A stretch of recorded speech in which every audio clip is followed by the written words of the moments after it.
Pakistan peoples party के senior रहनुमा कमरुज़्ज़मा कायरा साहब हमारे साथ मौजूद हैं। कायरा साहब बहुत शुक्रिया। कायरा साहब, उस दिन एपीसी से खिताब किया था, आज बहुत स्पेसिफिक नाम लेकर बात की है, मगर खिताब अपनी पार्टी से था। अब क्योंकि आप सारे एक ही प्लेटफॉर्म पर एपीसी पर इकट्ठे हैं, साथ खड़ी है पीपल्स पार्टी, सख्त बयानिए के जो नवाज शरीफ साहब नाम लेके वाकयात बताकर कर रहे हैं कि हाँ जी ये ठीक है, हम भी साथ खड़े हैं बतौर अपोजिशन। शुक्रिया शाहजेब। पहली बात तो यह है कि मियां साहब ने जो बातें की हैं उसमें कुछ माजी के रेफरेंसेस थे। मैंने आज की उनकी स्पीच तो नहीं सुनी, वो तो उनकी पार्टी का इशू था, बाद में मीडिया पे उसके थोड़े से क्लिप्स देखे। लेकिन जो पहले दिन की स्पीच थी मोर और लेस शायद आज भी वही थी, लेकिन उसमें उन्होंने बुनियादी तौर पे जो बातें कही हैं वो कुछ माजी के हवाले दिए हैं कि माजी में क्या होता रहा। वो 3 बार के वजीर आजम हैं, पाकिस्तान की सियासत को बड़े करीब से देखा है और लाइन के उस तरफ भी रहे हैं। और उन्होंने जो माजी के हवाले दे के तलखी से बातें की हैं वो उनका अपना तजुर्बा है, उनके अपने ऊपर बीतने वाली सूरत हाल है। अदलिया से जो गिला है वो भी कोई गलत नहीं है, लेकिन जो मैं उसका करक्स निकालना चाहूं, जो मेरे ज़हन में आता है, हो सकता है मैं दुरुस्त हूं, हो सकता है ना हूं, लेकिन जो मैं समझ पाता हूं वो ये है कि मियां साहब इस मुल्क के अंदर आईनी स्ट्रक्चर को मजबूत ढांचा देखना चाहते हैं और पाकिस्तान के अंदर एक आईनी हुक्मरानी देखना चाहते हैं। तो उन्होंने जो बातें कही हैं वो ये है कि इस मुल्क को चलाने के लिए आईनी ढांचे के अंदर रह के सबको काम करने की जरूरत है।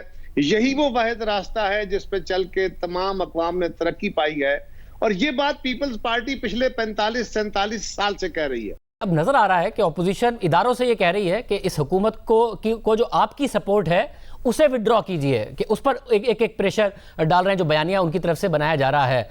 आपको लगता है सब में, जब नवाज शरीफ साहब ने तो अपनी पार्टी को यह भी कह दिया कि अब खुफिया मुलाकात भी नहीं होगी, पार्टी की मर्जी के बगैर कोई मुलाकात नहीं होगी, ये सब चीज़ों में आपको लगता है कि इसका कोई काउंटर प्रोडक्टिव होगा या इसका कोई फर्क पड़ेगा और मस्बत आप लोगों को असर मिलेगा, या इसका उल्टा असर पड़ेगा? शाहजेब साहब ये फरमाइए, आपने कहा कि कोशिश की जा रही है, मियां साहब कहते हैं कि आप लाए हैं और आप अब पीछे हटिए। अगर ये बात दुरुस्त है जो मियां साहब कह रहे हैं, हम भी सारे कह रहे हैं कि ये इलेक्शन फेयर नहीं है, तो फिर ये क्या मुतालबा नामुनासिब है? क्या पीछे हटिए? आपका जो आईनी किरदार है वो अदा कीजिए।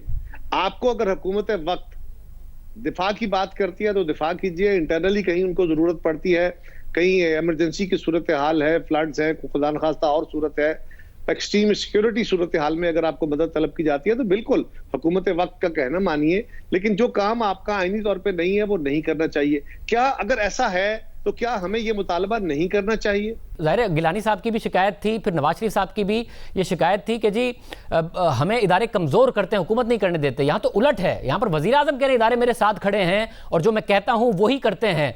तो आप लोगों की तो शिकायत थी, यहाँ पर खुद जमहूरी हुकूमत कह रही है कि जी हम इदारे मेरे साथ हैं और हर पॉलिसी मेरे कहने से बनती है। देखिए, मियां साहब का भी माजी का तजर्बा मुख्तलिफ था, लेकिन अब उनको समझ आ गई, उन्होंने भी बहुत सारे तजर्बात करके देख लिया। मैंने गुजारिश की ना, खान साहब अभी नए आए हैं, उनको अंदाजा नहीं है, लेकिन हमारा ये भी शाहजेब इशू नहीं है। हम ये कहते हैं कि क्या शाहजेब खानजादा को ये इल्म नहीं है कि क्या मुदाखलत हो रही है? क्या आपको नहीं पता कि एजेंसियां क्या कर रही? क्या आपको नहीं पता कि पार्लियामान के अंदर क्या हो रहा है? क्या आपका ये गिला नहीं है मीडिया का कि हमारा गला घोंटा जा रहा है? क्या आप लोग ये नहीं कहते रोज कि जितनी पाबंदियां आज हम पे हैं इससे पहले नहीं थी? तो ये कौन लगा रहा? ये क्यों हो रहा है? आप सबका फिर इसमें म्यूचुअल ट्रस्ट भी है, क्योंकि ज़ाहिर है माजी करीब के वाकयात हैं जिसमें आप लोगों का म्यूचुअल ट्रस्ट नहीं था, बलूचिस्तान की हुकूमत हो, सेनेट के मामलात हो, अब है कि हम एक ही तरीके से मुत्तहिद होकर ये काम कराएंगे। ख्वाजा आसिफ साहब ने तो कह दिया उन्हें आसिफ जरदारी साहब पर ट्रस्ट नहीं है, अपनी ज़ात की हद तक उन्होंने बात की है, तो है आप लोगों का आपस में ट्रस्ट? देखिए, गुजारिश ये है कि ट्रस्ट माजी के हवाले से देखा जाए तो ट्रस्ट नहीं होगा, लेकिन आप माजी में तो खड़े नहीं रह सकते। हर जमात अपने अपने तौर पे अपने अपने तय उन्होंने माजी से सीखा है। कोई छुपा हुआ है कि गुलाम इसाक खान और असलम बेग साहब के दरमियान क्या बातें थी? कोई छुपा हुआ है कि जनरल असद दुरानी ने क्या कहा? पाकिस्तान की तारीख है कि हमीद गुल साहब क्या फरमाया करते थे? पाकिस्तान की तारीख है, मगर कायरा साहब इससे आगे बढ़। लेकिन शायद एक मिनट, लेकिन मेरे और आपके लिए एक तमानियत का बायस है कि आज हमारा कमांडर इन चीफ कह रहा है कि हमें सियासत में मत घसीटें, हम सियासत में नहीं आना चाहते। ये मेरे लिए म्यूजिक टू ईयर्स है।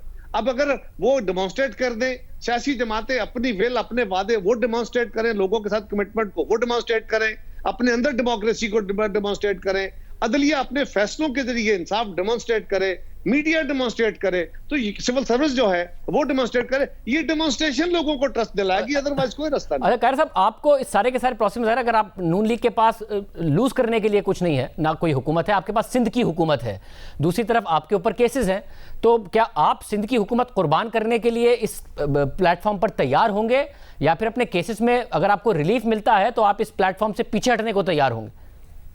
इसका मतलब है कि अगर हमें कोई रिलीफ देता है तो जो दावे हम कर रहे हैं आज खड़े होकर वो दुरुस्त है। ये देखिए ना, ये बड़ा ट्रिकी सा मामला है, बड़ा टेढ़ा मामला है। अगर हमें रिलीफ दिया, कैसे रिलीफ दिया जाता है? कोई देने वाला है ना, वो कौन है? वो कौन सी इनविजिबल फोर्स है? वो तो आपको पता है ना अच्छे से, बलूचिस्तान की हुकूमत कैसे गिरी, कैसे संजरानी साहब चेयरमैन सेनेट बने, आपको अच्छे से पता है। अपने उसी तजर्बे की बुनियाद पे ही कह रहा हूं कि गलतियां सबसे हुई हैं। हेलो जी जी, तो ये शाहजेब साहब, जी जी, आप कह रहे हैं गलतियां सबसे हुई हैं, आइंदा आप गलती नहीं दोहराएंगे? नहीं देखिए ना, मैं कह रहा हूं कि मैं इंसान हूं, गलतियां फिर भी मुझसे होनी है, मैं फरिश्ता तो नहीं बन रहा ना, लेकिन अपने तजर्बे से इंसान का कमाल ये होता है कि वो गलतियां सीखता चला जाता है और गलतियां कम करता है। गलतियां फिर भी इंसान से हो जाती है, उसकी नीयत गलती ना करने की होनी चाहिए। और मेरे पास कोई वजह नहीं है कि मैं इस बात को ना मानूं मियां नवाज शरीफ की कि अब मैं ऐसी गलती नहीं करूंगा। मियां नवाज शरीफ साहब के पास कोई वजह नहीं है ऐसी कि वो आसिफ जरदारी साहब की बात ना माने। मेरे और आप सब के पास कोई ऐसी वजह नहीं है कि हम अपने कमांडर इन चीफ की बात ना माने। तो हम सबको एक दूसरे पे ट्रस्ट करके ही आगे बढ़ना पड़ेगा। आपको अपनी क़यादत पे भी ट्रस्ट है ना, कह रहा था, बढ़ा जा सकता। आपको अपनी क़यादत पर भी ट्रस्ट है ना कि वो डील नहीं कर लेंगे अपने केसेस में रिलीफ के लिए? देखिए, मैं तो गुजारिश कर रहा हूं शाहजेब कि आज जो हम मुतालबा कर रहे हैं पीपल्स पार्टी का, क्या ये कंसिस्टेंट स्टैंड नहीं रहा? मेमो स्कैंडल के बाद भी क्या पीपल्स पार्टी ने आईनी ढांचे के अंदर रहने की बात नहीं की? सिक्योरिटी रिस्क कहलवाने के बावजूद हमने ये बात नहीं की? हमने कोड़े, खांसियां, फांसियां, जेलें झीलने के बाद क्या ये बात नहीं की? हम कोई यार ये बिल्कुल दरमियान में गलतियां, दरमियान में आपसे गलतियां हुई और आप उन रहनुमाओं में से जो उस गलती को मानते हैं, इसलिए मैं जाहिर है उस पर तो आपसे नहीं कहूंगा कि आप दोबारा भी माने, मगर गलतियां हुई इसलिए मैं कह रहा हूं कि आप वो नहीं दोहराएंगे। इनकारी नहीं हूं मैं, कह रहा हूं आइंदा भी गलतियां होने का इम्कान है। गलती होनी चाहिए, तो कैसा इंटेंशन नहीं होनी चाहिए। कह रहा था फिर अगर केसेस में रिलीफ मिल गया, कोई डील हो गई, तो ये गलती हो गई फिर दोबारा तो क्या होगा? मैं शायद आपसे गुजारिश करूंगा कि पीपल्स पार्टी के माजी को देख के बात करें। क्या हमने किसी भी सूरत में, भले बड़ा इल्जाम है मोहतरमा बेनजीर भुट्टो पे लगाया जाता है कि जी अब उन्होंने डील की, उन्होंने एनआरओ किया, उन्होंने ये किया, एनआरओ मुशर्रफ ने किया था, हमने नहीं किया था। उस वक्त एक ऑर्डिनेंस आया, लेकिन वो पाकिस्तान के अंदर जमहूरी प्रोसेस को ठीक करने और रेल पे लाने के लिए था।